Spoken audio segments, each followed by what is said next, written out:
நம்ம நீங்க clutch pedal இருக்குது இல்லையா, அதை ப்ரெஸ் பண்றீங்க இல்லையா, அந்த டைம்ல என்ஜின் ரூம்ல இருந்து கேபினுக்கு உள்ள என்ஜின் ரூம்ல இருந்து ஸ்கியூலிங் நாய்ஸோ, கிரைண்டிங் நாய்ஸோ, விங்கிங் நாய்ஸ், இந்த 3 நாய்ஸ்ல எது வந்தாலுமே எங்க இருந்து வரும்னு பாத்தீங்கன்னா, இங்க வாங்க, இந்த இருக்குது இல்லையா,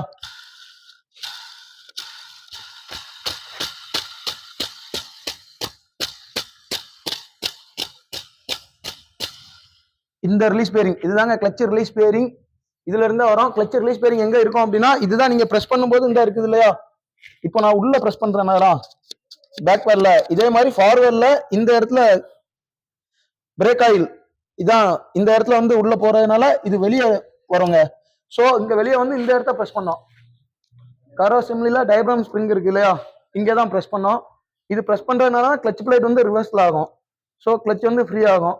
இப்போ இந்த இடம் பிரஸ் பண்ணும்போது எங்கேஜ் ஆகுது இல்லையா, ஃபுல் லோடுல கிளச் ரிலீஸ் பேரிங் சீஸ் ஆயிருச்சு அப்படின்னு சொன்னாதான் இந்த மாதிரி மார்க் இருக்குங்க.